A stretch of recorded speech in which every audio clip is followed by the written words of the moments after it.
துவக்க விழாவை தலைமை பொறுப்பேற்றிருக்கும் நமது இனமான காவலர் இளம் புரட்சியாளர் டாக்டர் ஜெகன்மூர்த்தியார் அவர்களை வணங்கி இந்த நிகழ்ச்சிக்கு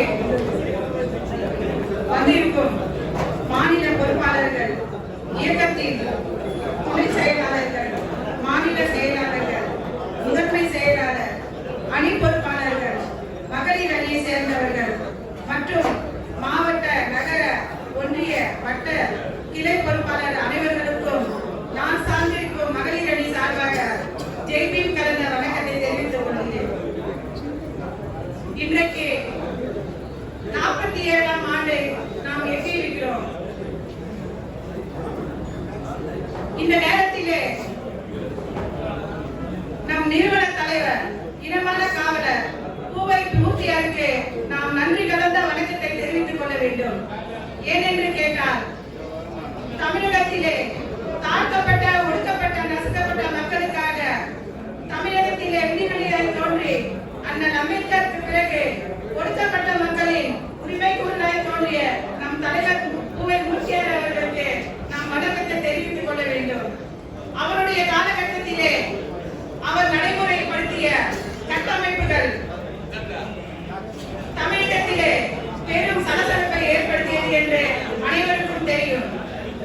அவருக்கு பிறகு இந்த இயக்கத்தை பொறுப்படுத்திக் கொண்ட நமது இனமான தலைவர் டாக்டர் ஜெகன்மூர்த்தியார் அவர்களின் அனுமதியை நாம் சற்று இந்த நேரத்திலே சிந்தித்து பார்க்க வேண்டும்.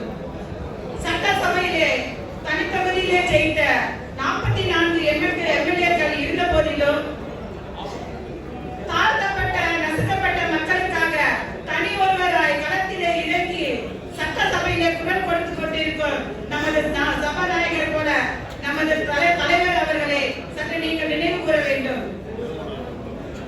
சிறப்பு உட்கூறு நிதியை மகளிருக்காக மனைமாற்றம் செய்த அந்த ஒரு நிகழ்வாக இருக்கட்டும், தலித் மக்களின் மாணவர்களின் கல்வி தொகையை உயர்த்துவதாக இருக்கட்டும்,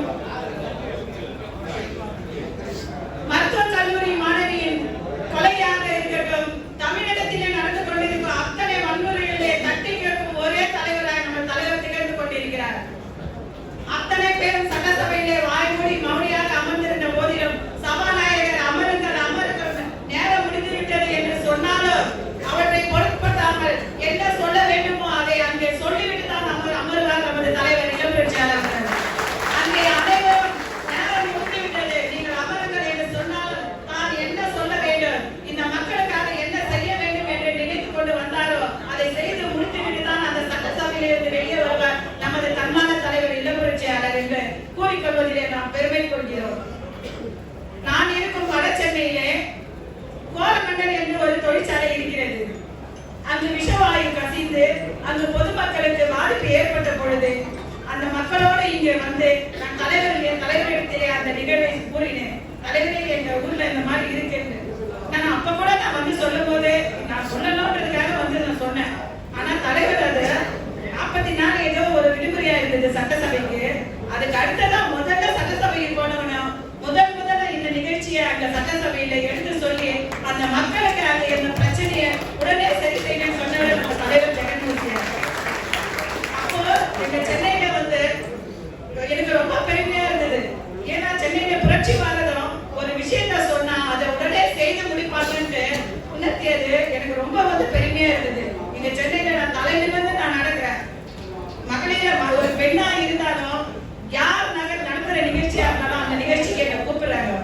புரட்சி பாரதில் இருக்கிற அந்த சகோதரியை கூப்பிடுங்க, அவங்களை இந்த நிகழ்ச்சிக்கு கூப்பிடுங்கன்னு கூப்பிடுறாங்க. அதுக்கு அந்த பெருமை எனக்கு தேர்ந்து தந்தது என் தலைவர் ஜெகன்மூர்த்தியார் என்று கூறிக்கொள்வதிலே நான் மிகவும் பெருமை அடைகிறேன்.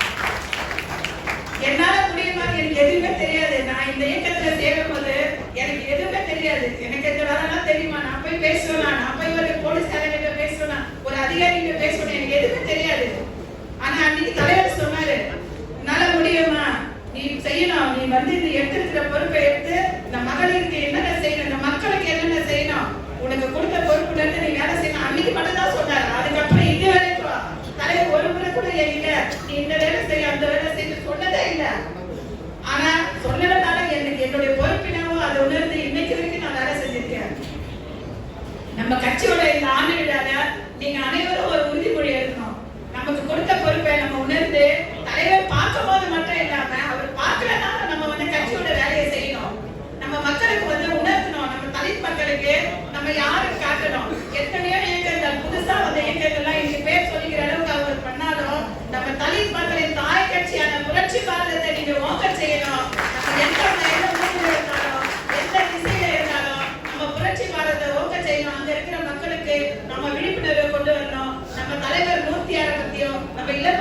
இன்னைக்கு இருக்கிற நம்ம தலைவர் நமக்கு என்னெல்லாம் தியாகம் பண்றாரு, என்னெல்லாம் நமக்கு செய்யறாரு, எங்கெல்லாம் போய் பிரச்சனை பண்றாரு, யாருக்கு எந்த பிரச்சனை உடனே கேட்கிறாரு.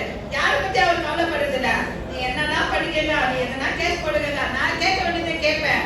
இன்னைக்கு கூட வேலை வாய்ப்பு பிரச்சனையில குரல் கொண்டு இருக்காரு. எல்லா யூடியூப்ல எல்லாரும் அதான் பேசுறாங்க, சென்னையில எல்லாரும் அதான் பேசுறாங்க. நான் எல்லாருக்கும் பதில் சொல்றேன். அதனால புரட்சி பாரதத்துல இருக்கிறத நான் பெருமையா நினைக்கிறேன். நான் உண்மையில சொல்றேன், ரொம்ப கர்வமா சொல்றேன். நான் ஒரு புரட்சி பாரத நிர்வாகி சொல்றேன், நான் ரொம்ப கர்வப்படுறேன். அதே மாதிரி நீங்க எல்லாரும் கர்வப்படணும். இந்த புரட்சி பாரதத்துல இருக்கிறது மட்டும் இல்லாம உண்மையா செயல்பட்டு தலைவருக்கு உண்மையா இருந்து இந்த இயக்கத்தை வலுப்பெற செய்யணும். புரட்சி பாரதம் மேல மேல வளர்ந்து இன்னும் 47, 57, 100வது வருஷத்தை எட்டி நம்ம மக்களுக்கு எல்லாமே செய்யணும்னு கேட்டுக்கிட்டு இந்த நேரத்துல வாய்ப்பு கொடுத்த அனைவருக்கும் நன்றி கூறி விடைபெறுகிறேன். நன்றி, வணக்கம், ஜெய் பீம்.